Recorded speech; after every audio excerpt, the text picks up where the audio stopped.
Alors la fresque du climat, c'est un jeu, un atelier ludopédagogique qui se déroule en 3 heures et qui permet en 42 cartes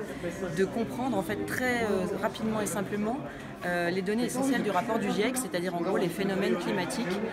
causes, conséquences, et de comprendre un petit peu mieux ce dont on nous parle trop peu dans la presse et qui fait parfois un peu peur, qui interroge et qu'on ne comprend pas bien. Donc là en 3 heures, avec des cartes, qu'on dispose comme ça sur la table dans un lien cause-conséquence, on peut prendre conscience et être sensibilisé rapidement à l'urgence climatique. Alors c'est un jeu qui peut être pratiqué avec vraiment tous les publics, scolaires, universitaires, habitants sur un territoire, au sein d'une association, dans une entreprise, vraiment dans tous les cadres, parce que ça ne demande aucune connaissance. On peut y jouer avec des gens qui ont des bagages très différents, parce que l'intérêt c'est que le jeu est simple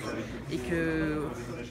on comprend assez facilement, et c'est un jeu collaboratif, donc il n'y a pas celui qui sait, celui qui sait pas, on apprend tous ensemble, donc on peut faire la fresque dans vraiment plein de contextes très différents. Et le niveau de sensibilisation et d'information, il est toujours très divers, chez les étudiants comme ailleurs, c'est ça qui est assez troublant. Voilà, certains sont déjà assez pointus sur certains sujets, d'autres sont plus dans la découverte, mais c'est ça qui est super, c'est qu'à la fin normalement ils auront à peu près un socle commun de connaissances et de conscience de ces sujets. Mais c'est vrai que c'était pas mal le système des petites photos pour voir bien, savoir comment relier les choses, parce que par exemple typiquement pour la fonte des glaces, on peut penser que c'est juste le réchauffement, alors que ça n'a pas été ça.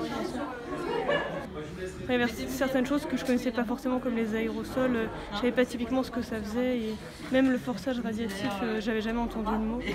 Du coup, tu avais l'impression d'être déjà sensibilisée à ces questions? Oui, pas mal, mais plus dans la globalité et pas des choses bien spécifiques. Enfin, on sait qu'il y a un problème au niveau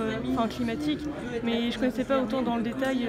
tout ce qui pouvait influencer sur quoi et quelles étaient vraiment les causes de la hausse de la température.